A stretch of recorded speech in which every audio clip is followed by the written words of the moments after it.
El eje de la resistencia no ha terminado, hablando geopolíticamente.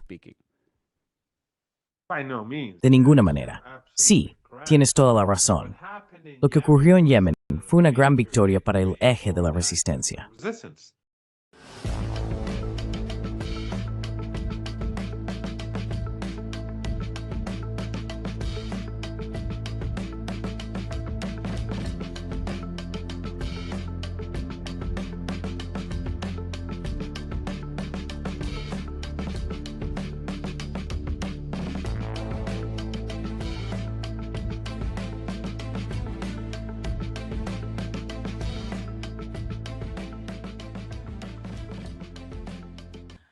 Hello and welcome to another episode of India. Hola y bienvenidos a otro episodio de India y la izquierda global.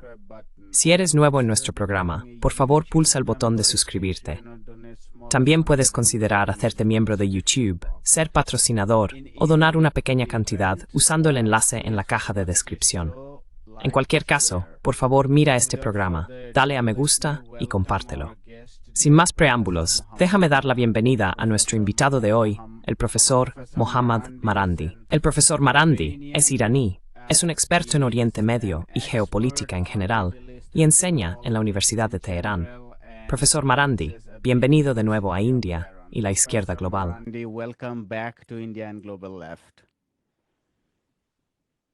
Muchas gracias por invitarme. Siempre es un placer y un honor.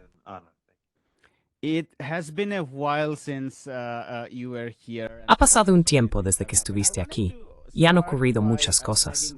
Quería empezar señalando 3 cuestiones sobre la mesa, para que puedas despejar un poco la niebla. Según se informa, Mike Waltz fue destituido de su cargo como asesor de seguridad nacional y relegado al puesto menos importante de embajador de Estados Unidos ante las Naciones Unidas, supuestamente porque mantenía conversaciones clandestinas con Netanyahu sobre un posible ataque a Irán. Así que eso es lo primero. Lo segundo es que Estados Unidos aceptó repentinamente un alto el fuego el 6 de mayo con los hutíes en Yemen, después de mucho ruido de sables y fanfarronería. Y por último, y esto es una impresión mía desde la distancia, hay ciertas esperanzas en torno a estas rondas de conversaciones entre Estados Unidos e Irán. ¿Cómo se relacionan estas 3 cuestiones?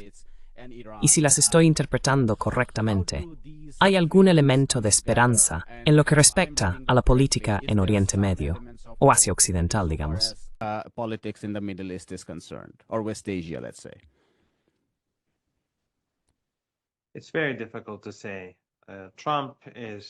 Es muy difícil de decir. Trump es Trump, y no creo que ni siquiera las personas que trabajan a su alrededor sepan lo que va a decir mañana. Y creo que probablemente el propio Trump tampoco tiene una visión de futuro, ni ninguna estrategia, tanto en lo que respecta a la política interna como a la exterior. Estamos viendo cómo Estados Unidos, bajo Trump, ha cambiado su postura respecto a Ucrania. Incluso la retórica ha cambiado, y la política estadounidense también. Trump, cuando llegó al poder, podría haber puesto fin a la guerra. Tenía el impulso político, eligió no hacerlo. Ahora, cada vez se parece a Biden, al menos por el momento.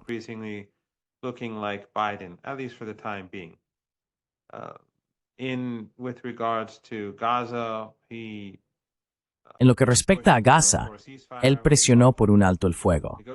Witkoff negoció un alto el fuego. Nos dijeron que a Netanyahu le leyeron la cartilla.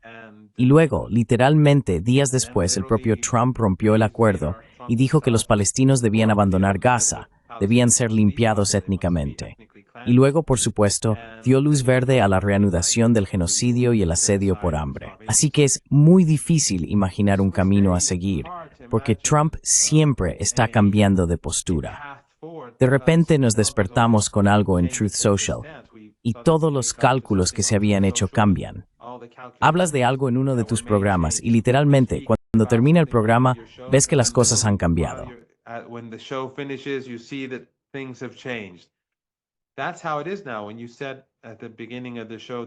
Así están las cosas ahora. Y dijiste al principio del programa que hacía tiempo que no venía, y las cosas han cambiado. Si hubiera estado aquí hace un par de días, las cosas seguirían siendo muy diferentes durante estas 48 horas. La guerra comercial en sí misma es otra, creo. señal u otro ejemplo de que Trump es impredecible y realmente no tiene una estrategia. Puede que a veces tenga una especie de visión. Por ejemplo, en que respecta al Gedankenversein, plataformas en que se está a cabo, en la que no hay un statio Gerstmore. Y luego, cuando se trata de Irán, veamos dos casos. Uno es Witkoff. Let's look at two cases. One is Witkoff. He retweeted what the U.S. Secretary of State Retuiteó lo que dijo el secretario de Estado de Estados Unidos, su amenaza contra Irán que hizo en Twitter hace un par de semanas, donde básicamente dijo, vamos a atacar a Irán o castigar a Irán. Fue más que una amenaza. Al retuitear eso, creo que él, al igual que Trump, está mostrando cualidades que no son útiles para ninguna negociación significativa. Y luego tenemos la entrevista que acaba de hacer con Breitbart, creo. No he visto la entrevista. He visto una traducción al persa. Pero en esa entrevista, básicamente se alejó del tema de evitar algún tipo de acción militar hacia un arma nuclear para exigir la eliminación completa de todas las centrifugadoras de Irán y el fin total del enriquecimiento.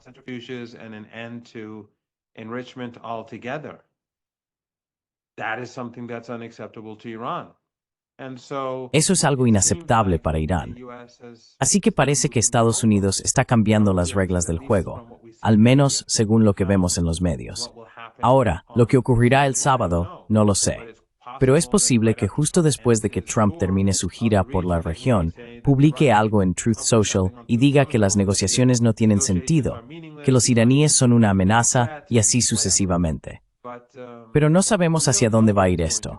Además, algo que no se ha mencionado mucho en los medios es que durante este periodo de negociaciones, Estados Unidos ha estado aumentando constantemente las sanciones. Así que no hay buena voluntad. No hay indicios de que Estados Unidos no esté cambiando las reglas del juego.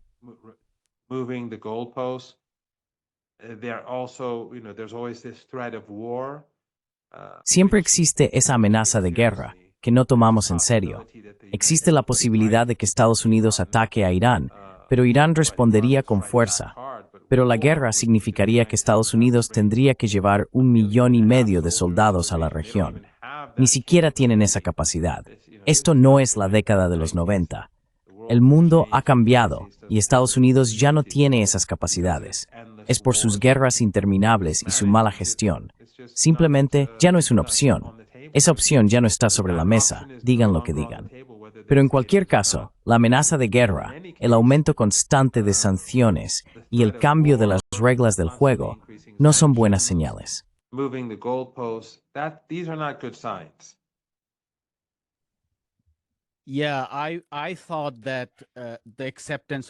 Sí, pensé que la aceptación de la derrota en Yemen, y llamémoslo una derrota, junto con algún tipo de apertura hacia la negociación, por supuesto, como dijiste, lo que dijo Khamenei, que no debería haber ningún tipo de enriquecimiento y que todas las instalaciones nucleares, no solo no tener centrifugadoras, sino incluso todo el material nuclear, tendrían que ser desenriquecidos, digamos, por supuesto, no es aceptable. Y eso no forma parte del marco que suponíamos, que es el marco bajo el cual se están llevando a cabo las conversaciones. Pero al menos pensé que se habían dado cuenta de que la opción militar está descartada, porque si no pudieron hacerlo en Yemen, eso es aceptar indirectamente que esa opción está fuera de cuestión en Yemen.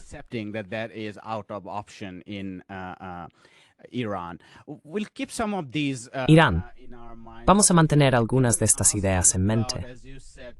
Pero si puedo preguntarte, como has dicho, sobre la tan promocionada visita del presidente Trump a Oriente Medio a mediados de mayo. Quiero decir, personalmente, creo que se trata más bien de miles de millones de dólares en contratos. Los cataríes comprando aviones Boeing, cientos de miles de millones de dólares en inversiones de Arabia Saudí y todos los acuerdos de inteligencia artificial y demás con los Emiratos Árabes Unidos. Porque aparentemente no. Claramente, los aranceles y el embargo comercial con China han tenido un efecto boomerang en la economía estadounidense, y él tiene que mostrar algo, que la economía debería estar yendo bien. Así que necesita esto.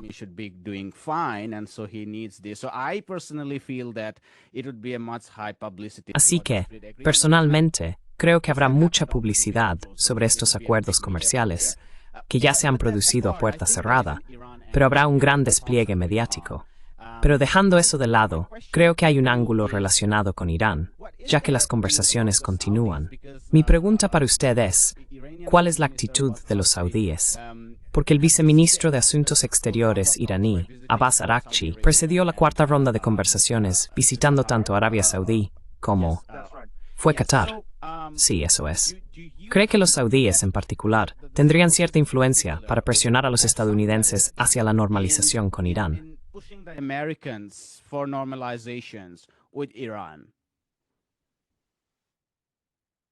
Without a doubt, the mood in the Persian Gulf has changed. Sin duda, el ambiente en el Golfo Pérsico ha cambiado. No hay ninguna duda al respecto. Los saudíes y los emiratíes en el pasado, según Wikileaks, sabemos que en realidad estaban incitando a Estados Unidos. Pedían a Estados Unidos que atacara a Irán, cortara la cabeza de la serpiente y cosas por el estilo. Pero ahora, como hemos visto, por ejemplo, con el viaje del ministro de Defensa de Arabia Saudí a Teherán, y el hecho de que enviara un mensaje del rey, el rey Salmán, creo que demuestra que los países del Golfo Pérsico, estos pequeños regímenes que dependen completamente del petróleo, pero también Arabia Saudí, que también depende casi por completo del petróleo, y por supuesto los cataríes del gas. Estos regímenes saben que si Estados Unidos ataca a Irán, sería horrible para ellos. If the United States attacks Iran, it would be horrible for them. And it could end, depending on the type of... Y podría terminar, dependiendo del tipo de ataque, con la destrucción de todos estos regímenes. Creo que ahora lo reconocen. Las capacidades de drones y misiles de Irán los dejarían a todos destruidos si fueran objetivo. Debemos recordar que los estadounidenses tienen bases en todas estas entidades, en todos estos países: Qatar, Bahrein, los Emiratos, Arabia Saudí y Kuwait. Así que ninguno de ellos puede fingir que son neutrales si Estados Unidos ataca a Irán. Es cambiado, y probablemente estarían presionando a Estados Unidos para evitar cualquier tipo de conflicto militar. Porque sí, sería muy difícil para Estados Unidos atacar a Irán. But it would still be very difficult for the United States to attack Iran. The only two, I mean, if they use bases in the Persian Gulf region. Quiero decir, si utilizan bases en la región del Golfo Pérsico, eso acabaría con esos regímenes. Pero supongamos que Estados Unidos sobrevuela Irak. Bueno, los israelíes intentaron eso, y las defensas aéreas iraníes eran tan buenas que los israelíes ni siquiera se acercaron al espacio aéreo iraní. Se mantuvieron a unos buenos 100 kilómetros de distancia cuando lanzaron misiles. Y los misiles no van a tener ese tipo de efecto, los misiles lanzados desde aviones, porque la carga útil es pequeña. Y luego, si los estadounidenses sobrevuelan Irak, eso provocaría una reacción dentro del propio Irak. Así que no es una opción realmente realista. Lo único que quedaría sería Diego García. Y desde allí hasta el centro de Irán, un viaje de ida sería de 5.000 kilómetros. Central Iran, it would be a one-way trip would be 5,000 kilometers, and B-2s and B-52s.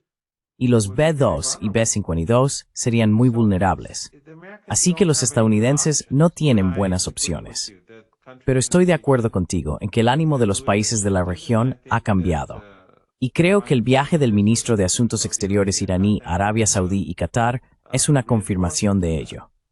El viaje de Trump a la región, en mi opinión, tiene que ver principalmente con el dinero, pero no lo tomo demasiado en serio.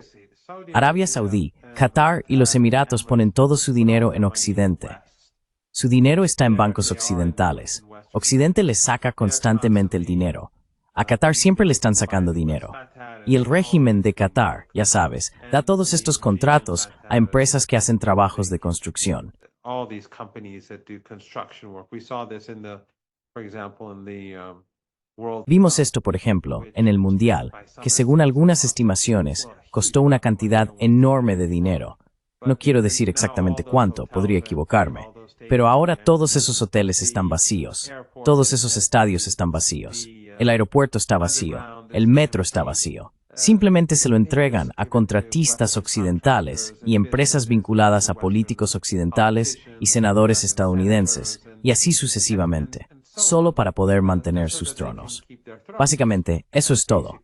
Así que no creo que Trump vaya a sacar mucho provecho de estos viajes, porque todo su dinero extra está en bancos occidentales, y gran parte de su dinero se está desperdiciando en NEOM y estos proyectos mega locos que me temo acabarán siendo como un agujero negro.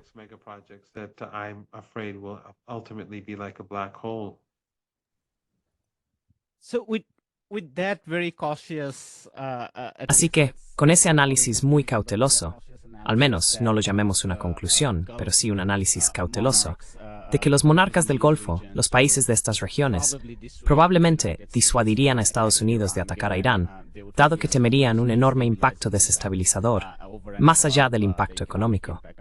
Es decir, lugares como Bahrein serían especialmente vulnerables debido, por ejemplo, a su demografía interna. Pero entonces surge la pregunta, ¿cuál es el futuro de la relación entre Irán y estos países? Porque sin duda quieren contener a Irán. No quieren ver a Irán como una potencia en la región. No quieren ver a Irán como una alternativa a su poder e influencia en la región, ya sea en términos económicos, militares, geopolíticos o culturales. Explícanos qué significan en realidad estas normalizaciones entre Arabia Saudí e Irán. Iran mean in reality? Bueno, la demografía en los Emiratos, en Qatar o en otros lugares no es mejor que en Bahrein. Los Emiratos tienen una población con pasaporte de poco más de 1 millón. Si hubiera un conflicto y Irán atacara activos clave de los Emiratos, los trabajadores contratados tomarían el control del país. El régimen caería muy rápidamente. Lo mismo ocurre en Qatar. Ninguno de estos son países reales. Tienen mucho petróleo. Bajo ciertas circunstancias, se puede construir estas ciudades, estos enormes centros comerciales urbanos, pero no son poderosos por naturaleza.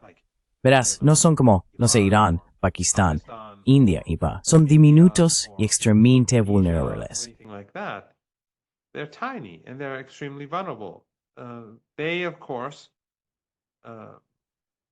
Ellos, por supuesto, comenzaron con agresión hacia Irán desde el inicio de la revolución. Apoyaron a Saddam Hussein. Financiaron su guerra. Son responsables de la muerte de todas esas personas que murieron en el lado iraní durante la guerra Irán-Irak, los mártires. Estos regímenes tienen las manos manchadas de sangre. Usaron recolección de inteligencia, usaron AWACS, proporcionaron enormes sumas de dinero. Pero después de la guerra, cuando Saddam Hussein invadió Kuwait, Irán dio refugio a los kuwaitíes, e Irán también condenó la agresión de Saddam. Y tuvimos un acercamiento, e Irán facilitó ese acercamiento. Finalmente, el príncipe heredero Abdullah, que más tarde se convirtió en rey, viajó a Teherán para la conferencia de líderes islámicos.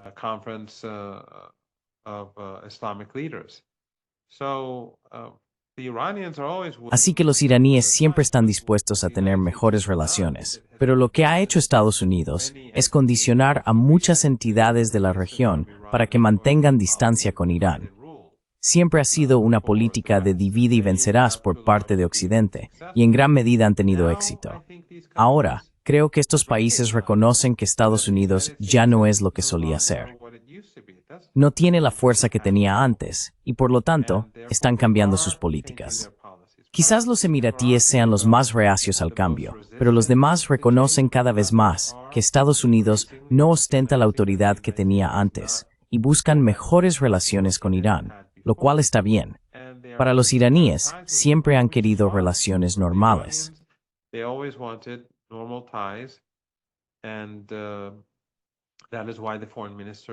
Y por eso el ministro de Asuntos Exteriores viajó a Arabia Saudí y Qatar. Además, se puede ver que estos países del Golfo Pérsico están mejorando sus relaciones con los rusos y los chinos. Y creo que es porque reconocen que se está produciendo un cambio en el equilibrio global de poder.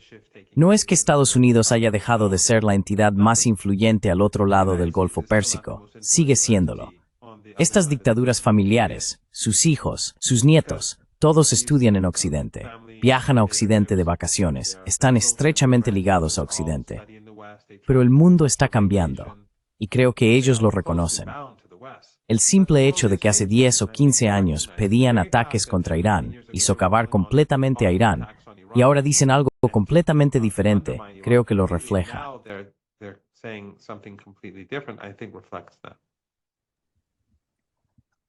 I think I want to ask you a little bit about Creo que Iran's quiero approach preguntarte un to, poco the sobre el Western enfoque de and Irán global, hacia Occidente y el given resto del the mundo, three things that teniendo en are, cuenta los tres temas que se discussed discuten within en las the US, conversaciones entre Iran Estados dialogue. Unidos I e Irán. understand, Según tengo entendido, sanctions, estos son las sanciones. Que los iraníes permitan a los inspectores internacionales revisar sus instalaciones nucleares. Y luego la cuestión más polémica probablemente sea el nivel de enriquecimiento, ¿verdad? Quiero preguntarte un poco sobre las sanciones y los realineamientos de la economía global. Dado que Irán ha sido sancionado tan duramente, por supuesto que quiere salir de esa situación y establecer algún tipo de contacto con Occidente. Eso es muy, muy evidente. Es necesario.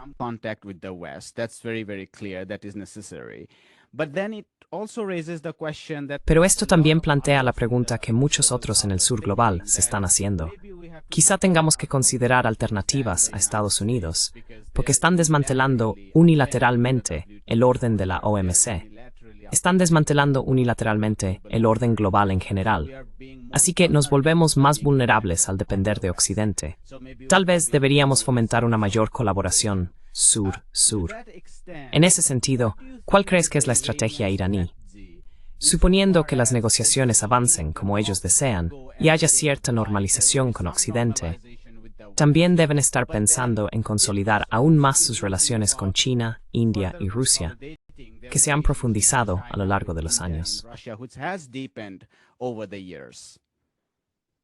There's no doubt that Iran is moving in that direction. No hay duda de que Irán se está moviendo en esa dirección. Irán está dando prioridad a sus lazos con el sur global, con potencias como China, Rusia, India, entre otras. Irán querría disminuir las tensiones con los países occidentales y, si es posible, aprovechar las divisiones que han surgido ahora en Occidente, independientemente de cuán profundas sean realmente estas divisiones, cuán sostenibles sean o cuán efectivas resulten en lo que respecta a las relaciones con Irán.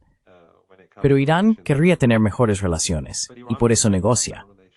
Pero no tengo ninguna duda de que Irán continuará, haya o no un acuerdo, ampliando sus lazos con sus amigos y con los países de la región. With its friends and with regional countries. We've been talking about countries in the Persian He estado hablando sobre los países del Golfo Pérsico. Las relaciones son mejores y el entorno de negocios y comercio ha mejorado, pero eso también es cierto para los países de Asia Central. Las relaciones de Irán se están expandiendo con el Cáucaso.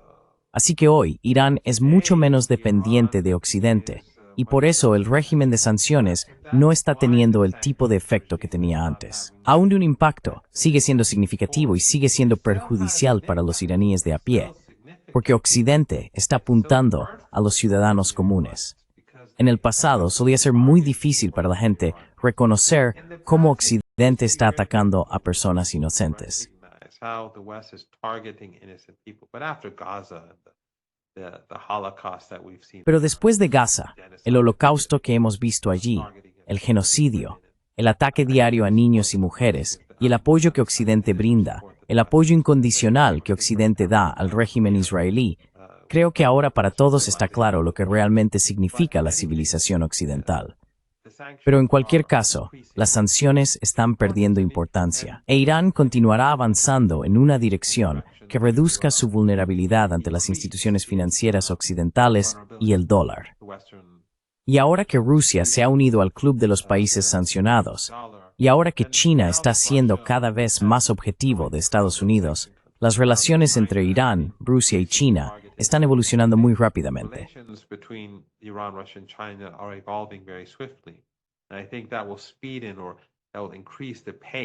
Y creo que eso acelerará o aumentará el ritmo para que los países formen nuevos mecanismos de negocios y comercio que eludan el dólar y las instituciones financieras occidentales. Así que, irónicamente, la guerra en Ucrania ha fortalecido a Irán porque ha acercado a Rusia a Irán y ha debilitado a Occidente. Y la guerra arancelaria contra el mundo ha aislado a Estados Unidos, fortaleciendo así a Irán. Y en el caso de China, que está siendo fuertemente resistente sobre Estados Unidos, también ha tenido un gran impacto en la relación entre Irán y China.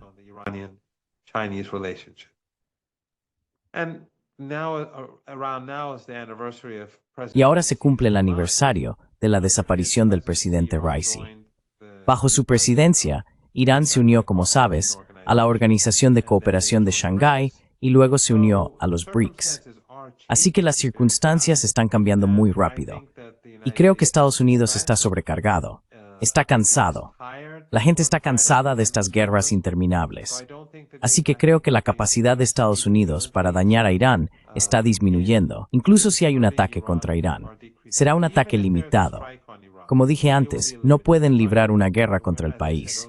Pero si hay un ataque contra Irán, la capacidad de Irán para dañar a Estados Unidos y para atacar no solo a su ejército en toda la región, sino también a sus intereses en la región, que van más allá del ámbito militar, es mucho mayor.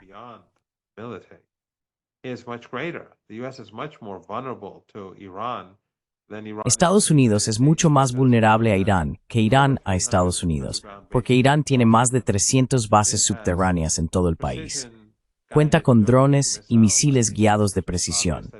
Creo que es evidente que en la región Irán es el número 1 y probablemente en el mundo está entre los 3 o 4 mejores en cuanto a misiles y drones. Creo que los rusos lo confirmarían. Así que eso hace que Estados Unidos sea vulnerable. Y este es territorio iraní, es la tierra de Irán. Es el vecindario de Irán. Por lo tanto, sería mucho más costoso para los estadounidenses involucrarse en un conflicto. Y tenemos todos esos palacios de cristal en la región del Golfo Pérsico, lo que hace muy difícil para Estados Unidos involucrarse en cualquier conflicto importante con Irán.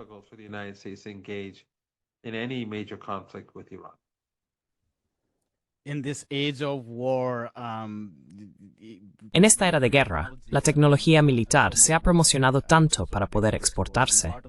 Es decir, parte de la razón por la que Israel bombardea constantemente Gaza es porque quiere mostrar a los compradores del mundo lo eficaces que son sus drones. Pero en una nota muy diferente, aunque este mercado ha estado dominado por los franceses, los rusos, los estadounidenses y cada vez más los chinos, oímos hablar de la eficacia de los drones iraníes en la reciente guerra en Ucrania. Misiles, sí, eso es cierto. Quiero pasar a Yemen y quiero hablar de dos cosas, y quizá terminemos con Israel.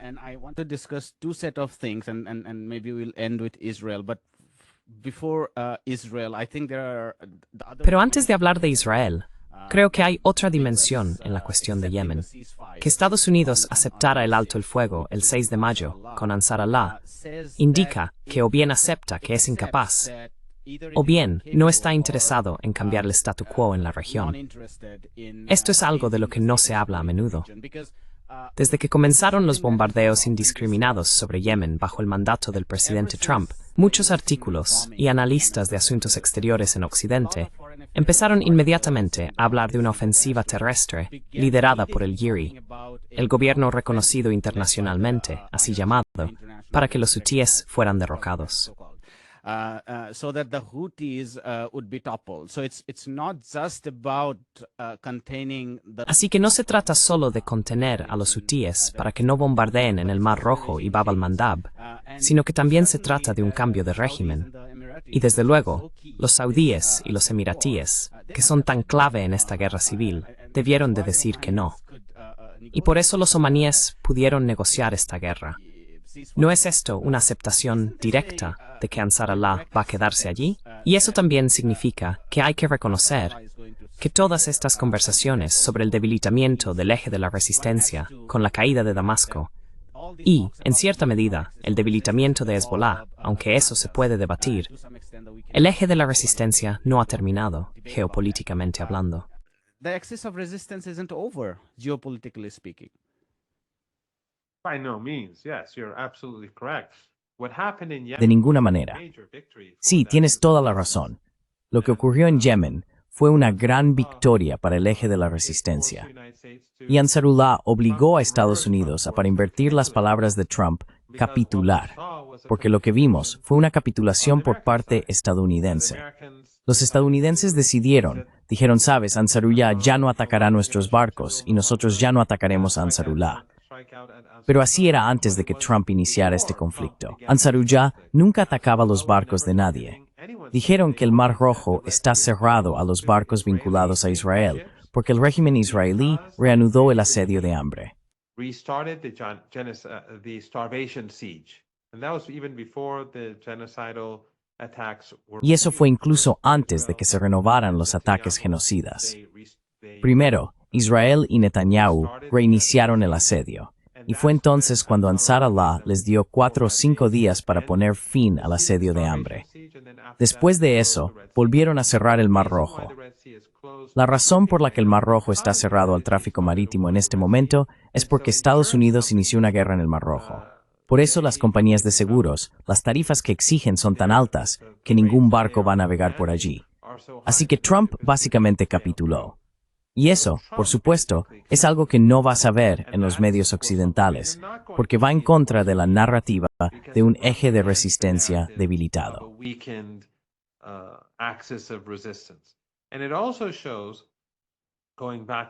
Y también demuestra, volviendo a lo que discutíamos antes, que si Estados Unidos ataca a Irán, será infinitamente peor para Estados Unidos. No pudieron destruir las capacidades subterráneas de misiles y drones de Yemen, según ellos mismos admitieron. Creo que fue el Wall Street Journal el que lo admitió primero.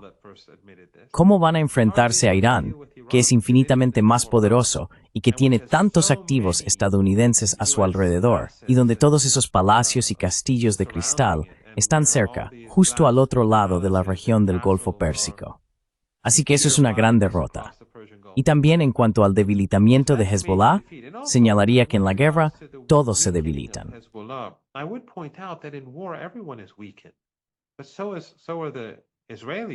Pero los israelíes también lo están. La economía israelí está mucho más debilitada. El ejército israelí está mucho más debilitado. Las divisiones dentro de Israel son mucho mayores. Y mucha gente está hablando de una guerra civil dentro de Israel entre los judíos askenazíes y los ahora fanáticos judíos religiosos sionistas que están en auge. Ambos son genocidas, ambos son racistas, pero tienen visiones del mundo diferentes sobre lo que significa Israel para ellos. Pero lo más importante, o igual de importante, es el hecho de que el régimen israelí se ha vuelto despreciado en todo el mundo. E incluso en Occidente, la opinión pública se está volviendo en su contra.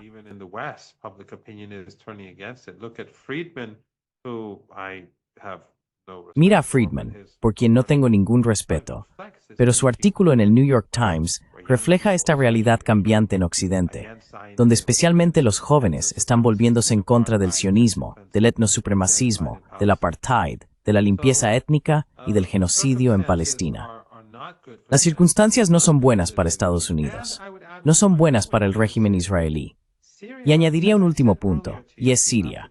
Siria, como te dije antes, tras la caída de Siria, y creo que lo que decía entonces se ha confirmado, la caída de Siria es, quiero decir, dejando de lado la miseria y la matanza de minorías por parte de ISIS y Al-Qaeda, la matanza de alawitas, drusos, kurdos, todo eso, la demonización de los cristianos y el asesinato de los cristianos, dejando todo eso de lado.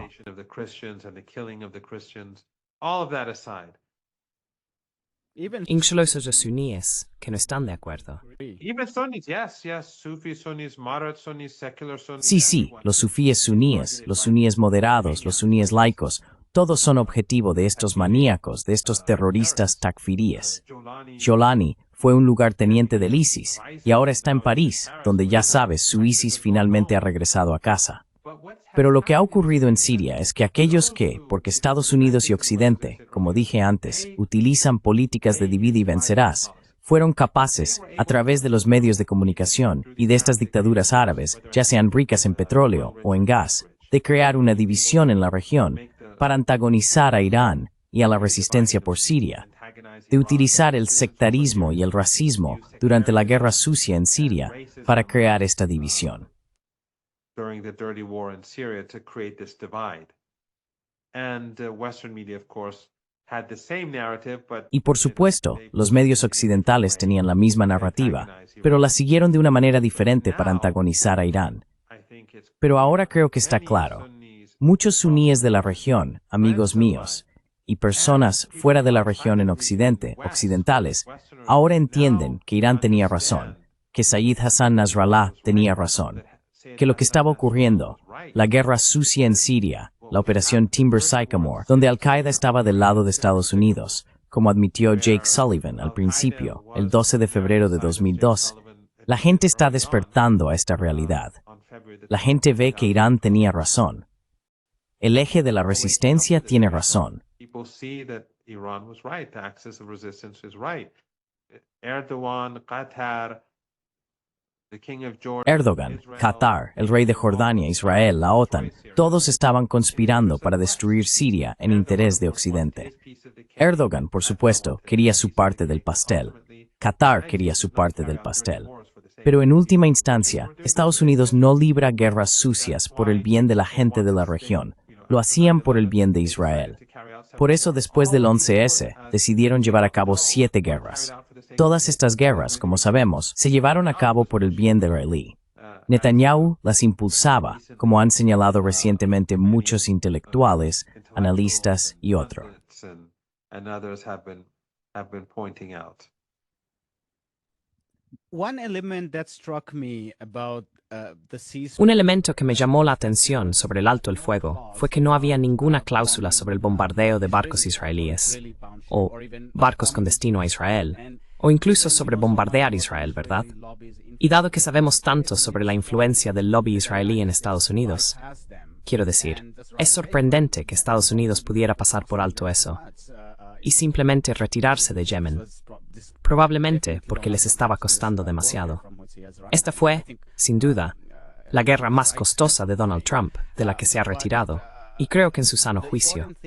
Pero lo importante es que no hay un alto el fuego entre Israel y Yemen, lo que significa que la posición yemení continúa. Y estamos viendo estas escaladas, misiles cayendo sobre el aeropuerto Ben Gurion, y misiles israelíes disparados de vuelta a la ciudad capital de Saná, a su aeropuerto, pero también a fábricas en la ciudad portuaria de Odeida, y así sucesivamente. No sé, ¿qué te refleja esto a ti? Reflect to you?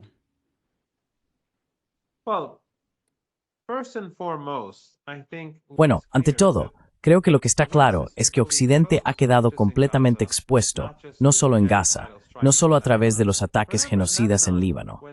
Recuerda que en Líbano, cuando los israelíes lanzaron su ataque, fracasaron contra Hezbollah, porque no pudieron tomar ninguna de las ciudades o pueblos y estaban a punto de... Pero aún así fracasaron. Y después de lo que hicieron en Siria, siguieron bombardeando Siria y destruyendo Siria y toda la infraestructura del país.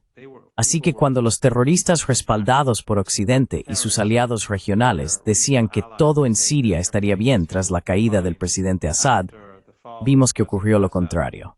Los israelíes fueron y destruyeron todo, aunque Jolani literalmente ha estado de rodillas intentando encontrar puntos en común con los israelíes, y cada vez se parece más a un rey Hussein de Jordania que a un hombre de, bueno, nunca fue un hombre de resistencia, pero siempre fue un activo de la CIA.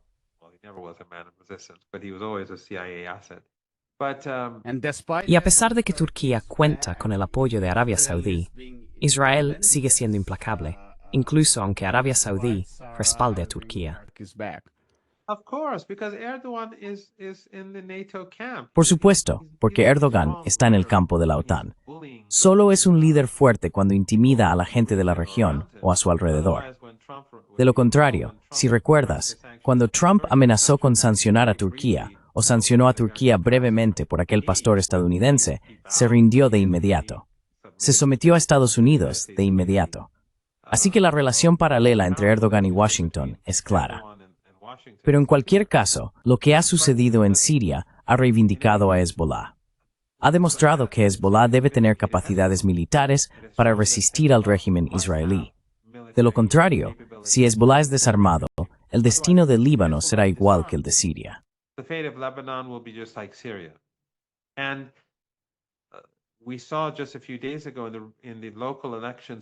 Hace solo unos días vimos en las elecciones locales en Líbano que Hezbollah ganó todos los escaños a los que se presentó, absolutamente todos. Esto demuestra la posición de Hezbollah tras la guerra, en contra de la narrativa mediática de Occidente o de esas dictaduras árabes que están atadas a Occidente. Desde mi punto de vista, los acontecimientos en Siria han reivindicado a Hezbollah. No solo justifican que Hezbollah conserve sus armas, sino que además Hezbollah saldrá fortalecido. Y también desacredita a todos aquellos que apoyaron el cambio de régimen. Todos ellos estaban prestando un servicio al régimen israelí y socavando la causa palestina, consciente o inconscientemente. Algunos, estoy seguro, muchos, estoy seguro, de forma inconsciente.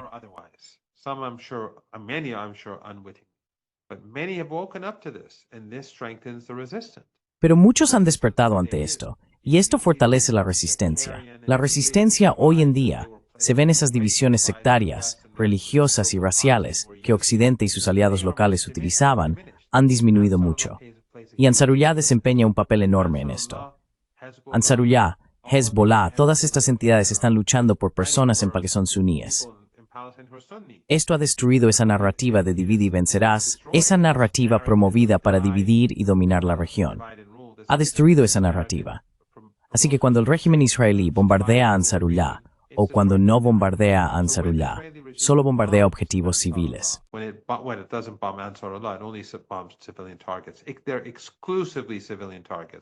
Son exclusivamente objetivos civiles los que los israelíes han bombardeado. Los estadounidenses en su mayoría han estado bombardeando objetivos civiles, y los objetivos militares que buscaban no lograron destruirlos porque estaban todos profundamente subterráneos. Así que fueron y bombardearon edificios de apartamentos, gasolineras, puertos, fábricas, pero al hacer esto, se desacreditan aún más. Se exponen ante la comunidad internacional como bárbaros y retrógrados, ya sea el régimen israelí o los estadounidenses. Lo mismo ocurrió en Líbano. Cuando bombardearon Líbano, cuando masacraron a mujeres y niños, los periodistas occidentales en Beirut, aunque sus asistentes eran libaneses, sus conductores eran libaneses, sus productores eran libaneses, decían constantemente, estos son bastiones de Hezbollah.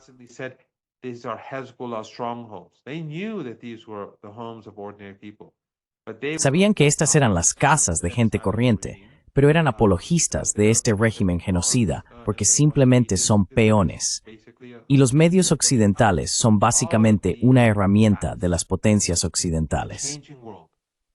Todos estos hechos, en un mundo cambiante, donde los medios occidentales ya no dominan, donde las potencias occidentales ya no tienen un poder abrumador, están provocando un cambio rápido. Están provocando un cambio rápido en la opinión pública. Están provocando un cambio rápido en el campo de batalla. Y están ayudando a provocar un cambio en la forma en que se hace la política y en cómo funciona la política en esta región. Así que Estados Unidos está haciendo todo mal.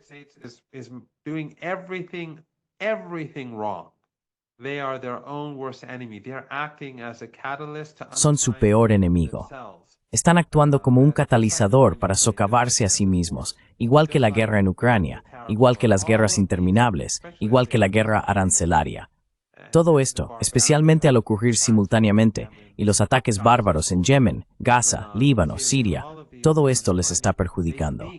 Creen que están ganando puntos, pero están haciendo exactamente lo contrario. Están haciendo que sus enemigos Occidente parezcan civilizados. Hacen que sus enemigos parezcan razonables. Hacen que sus enemigos parezcan cuerdos en el proceso de llevar a cabo estas atrocidades y justificarlas a través de los medios occidentales y de declaraciones hechas por gobiernos en capitales occidentales.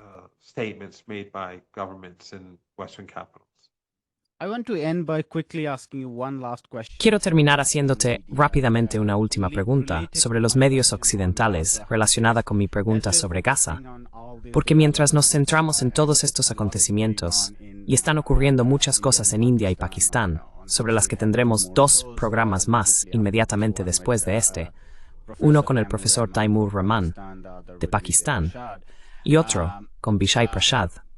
Mi impresión es que la cuestión de Gaza, especialmente en Estados Unidos, ha sido apartada de la vista en gran medida. Lo que vimos fue que la oposición al genocidio israelí en Estados Unidos provino principalmente del sector joven universitario, que se mostró horrorizado por esto. Hay múltiples encuestas, pero una del Brookings Institution decía que una abrumadora mayoría de personas dentro de las universidades ahora considera que esto es indignante. But it seems to me that Pero me parece que el hecho de que Netanyahu haya podido matar a 50 personas al día desde que se rompió el alto el fuego se debe en gran parte a que los medios occidentales han apartado por completo lo que está ocurriendo en Gaza. Parte de esto, en mi opinión, es porque Estados Unidos está abrumado por sus propios problemas internos. Ataques a universidades, inmigración, bufetes de abogados, impactos en el comercio y los aranceles, sus mercados de capitales, el aumento de los rendimientos de los bonos, la guerra, las negociaciones sobre Ucrania, lo que sea. Hay tantos problemas. Me preocupa que, cuando hablamos de este aumento del consenso global en contra del genocidio, en Estados Unidos haya un retroceso, ya sea por miedo y la gente ha dejado de hablar del tema, o porque es una política deliberada. No hemos visto a los medios occidentales mantener la presión sobre sus élites gobernantes. keeping up the pressures on its ruling elites. I have direct contact with many Western journalists. Tengo contacto directo con muchos periodistas occidentales y en sus conversaciones privadas conmigo por teléfono móvil, por escrito, admiten que los medios occidentales, bueno, son muy cuidadosos con sus palabras, pero reconocen que no están haciendo ni de lejos lo suficiente. Yo les digo que no están haciendo nada, y creo que ellos lo saben. Esto es sistemático.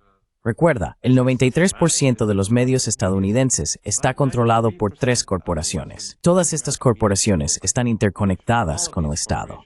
El verdadero poder está en las corporaciones, no en el Estado.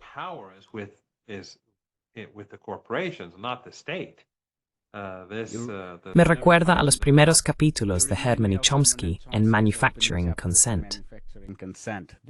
Yes, that was when we used in our youth. Sí, eso fue. Sí, en nuestra juventud cuando leíamos esos libros.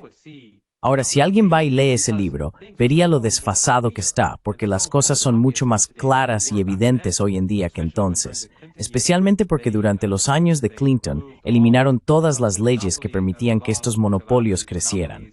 Así que ya sabes, ese libro fue escrito mucho antes de los años de Clinton. Pero en cualquier caso, los resultados de los años de Clinton. Lo que creo que está ocurriendo es que Occidente se está desacreditando a sí mismo. Tal como decía antes, Occidente se ha desacreditado en todo el mundo. Ha expuesto el liberalismo como autoritario, brutal, bárbaro, despiadado y genocida. And ruthless and genocidal. But they're also exposing themselves at home. Pero también se están exponiendo en casa al reprimir las protestas estudiantiles, al arrestar personas en Europa y el Reino Unido, al detener a periodistas que protestan o informan sobre un genocidio que está ocurriendo en otra parte del mundo. Ni siquiera están hablando de un evento local, pero aún así están siendo silenciados. Y las leyes que se están contemplando, y la manera en que el FBI y otras agencias están siendo instrumentalizadas contra sus propios ciudadanos, esto solo está empeorando las cosas para el régimen israelí. Lo está empeorando para los neoconservadores y sionistas, porque la gente reconoce lo que está ocurriendo. Así que esta represión interna en Occidente también es un catalizador.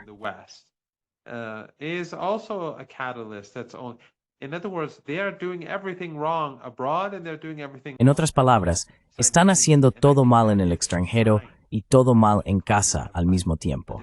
Y creo que eso es una señal de un imperio en decadencia. Un imperio en decadencia se vuelve cada vez más desesperado y, por lo tanto, irracional. Cuando alguien se está ahogando, dicen que nunca debes, si quieres salvar a esa persona, acercarte de frente.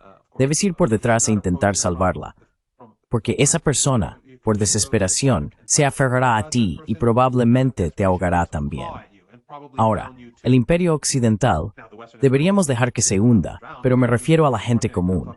El imperio está desesperado y simplemente se aferra y actúa de manera desesperada, dañándose a sí mismo más que nunca.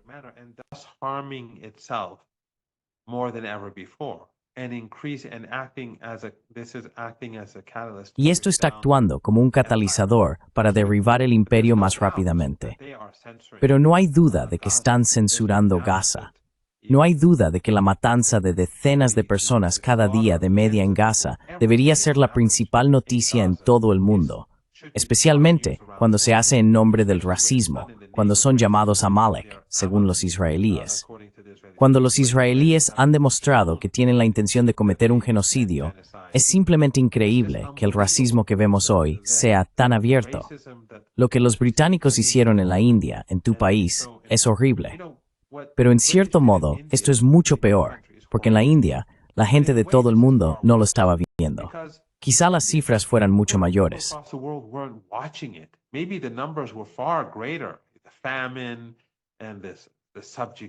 La hambruna, la subyugación, la humillación y los asesinatos, las cifras eran mucho mayores. Pero nunca antes, en ningún conflicto de la historia humana, ni en ningún acto de racismo y subyugación, se llevó a cabo ante los ojos del mundo. Y nunca vimos a Occidente, a los gobiernos occidentales y a los medios occidentales justificar esta vergüenza, presentarla como algo necesario y retratar a quienes perpetran este genocidio como civilizados. Nunca habíamos visto eso antes. La gente en Irán, que vivía en la tierra que ahora se llama Irán, no sabía lo que ocurría en la India, o en el subcontinente, o en África, o en otros lugares.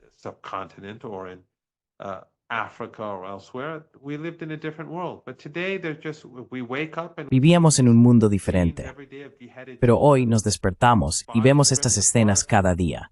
Niños decapitados, cuerpos destrozados, mujeres muertas cuyos hijos no nacidos yacen a su lado.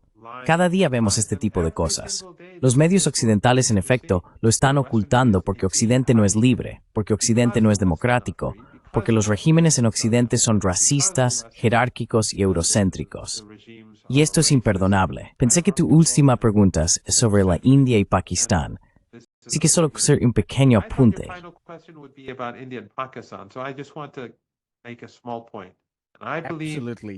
Absolutamente sí.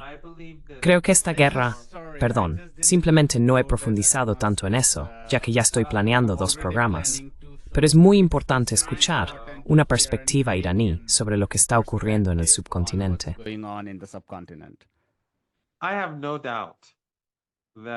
No tengo ninguna duda de que aquí hay una mano oculta. Y creo que el ataque a los turistas, ese atentado terrorista contra turistas, fue una operación de falsa bandera. El ministro de Defensa de Pakistán concedió una entrevista muy interesante en Sky News, como seguro que viste. Cuando Sky News acusaba a Pakistán, él dijo, «Hicimos vuestro trabajo sucio», refiriéndose al trabajo sucio de Occidente durante 3 décadas, lo cual me parece tanto muy revelador como una declaración bastante valiente. El lío que vemos con todos estos grupos terroristas que ahora están perjudicando a Pakistán, Afganistán, India e Irán, todo esto es culpa de Occidente. Ellos crearon estas organizaciones terroristas. Ellos crearon este desastre.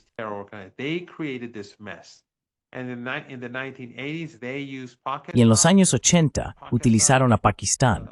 Y Pakistán fue, como dijo el ministro de Defensa, obligado a hacer básicamente el trabajo sucio de ellos. O hizo su trabajo sucio en aquel entonces. Me pareció una declaración valiente, y también pensé que era un mensaje para los indios de que no tenemos nada que ver con esto. Y por cierto, lo que Turquía, lo que Erdogan y lo que Qatar, y lo que estos regímenes están haciendo, lo que está haciendo el régimen qatarí, lo que está haciendo Erdogan, es casi idéntico a lo que hacía Pakistán en los años 80. Y cuando el régimen en Qatar desaparezca, el régimen actual, o cuando Erdogan ya no esté, creo que algún día alguien desde Ankara dirá algo muy similar sobre el pasado.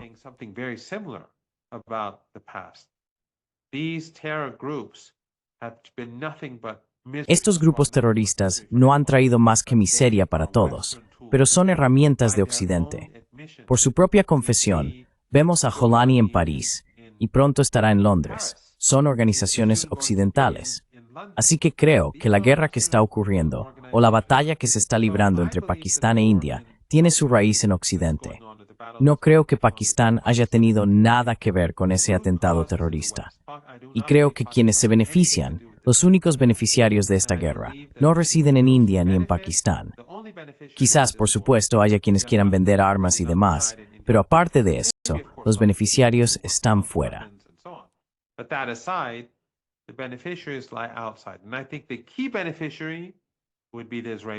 Y creo que el principal beneficiario sería el régimen israelí. Ellos quieren la guerra en toda esta región. No les importan los hindúes, no les importan los musulmanes, no les importan los cristianos. Los ven a todos como Amalek. Y por eso tantos jóvenes judíos en Occidente y en todo el mundo están luchando contra el régimen israelí y están a la vanguardia de la resistencia contra dicho régimen.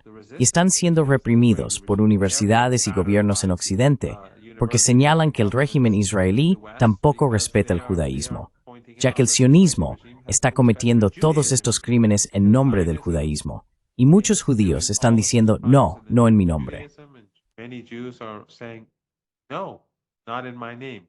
But in any case, the Israeli regime. Pero en cualquier caso, el régimen israelí, el único, ya sabes, si lo miras, los gobiernos de todo el mundo, especialmente en nuestra región, están diciendo que deberíamos tener un alto el fuego y paz. Pero el régimen israelí está siendo provocador. Quiere la guerra. Puedes verlo a través del embajador del régimen en la India. Quiere la guerra.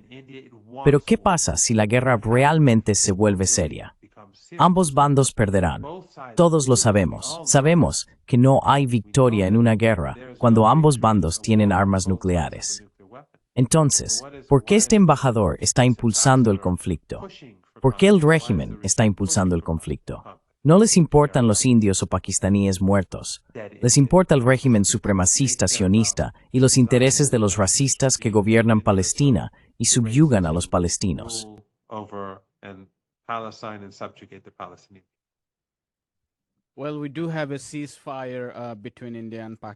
Bueno, actualmente tenemos un alto el fuego entre India y Pakistán, declarado por ambos gobiernos.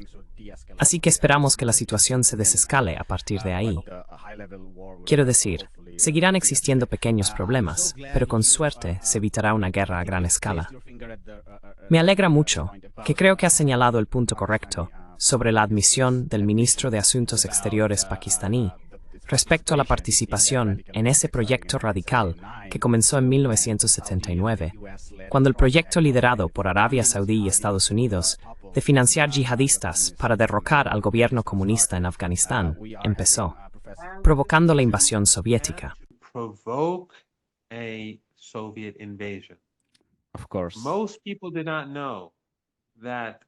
La mayoría de la gente no sabía que el objetivo era provocar.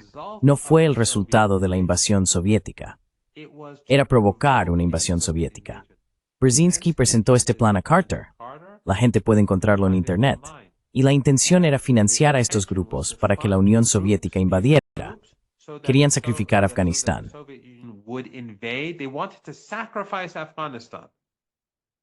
Esto fue después de Vietnam. Esto fue después de Vietnam. Para que la Unión Soviética tuviera su propio Vietnam. Y luego los saudíes, los estadounidenses y otros financiaron a estos grupos terroristas en Pakistán. Crearon un Pakistán y un Afganistán que tenían una cultura de sufismo y tolerancia, pero que se volvieron salafistas, wahabíes, intolerantes y takfiríes. Y estos grupos terroristas empezaron a matar gente dentro de Pakistán.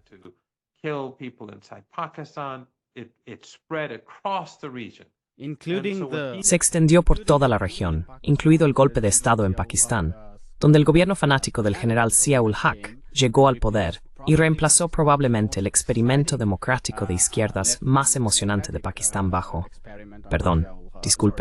Zulfikar Ali Bhutto. Eso dio inicio a décadas de un experimento radical que desestabilizó la región.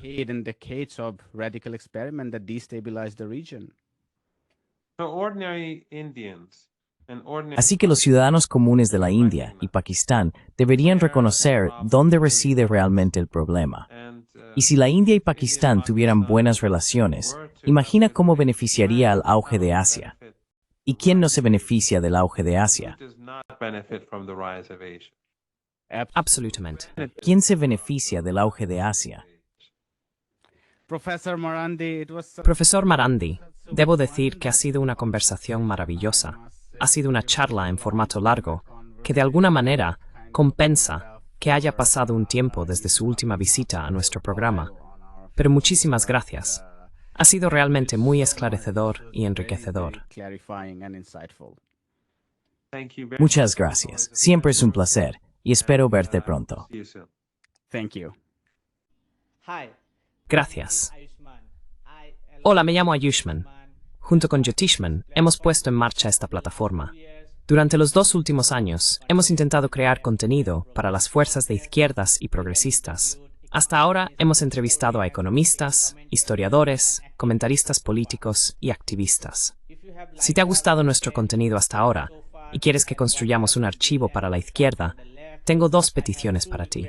Por favor, considera hacer una donación a la causa. El enlace está en la descripción de abajo. Además, si no puedes hacerlo, no te sientas mal. Siempre puedes dar like a nuestros videos y compartirlos con tus compañeros. Por último, no olvides suscribirte al canal. Don't forget to hit the subscribe button.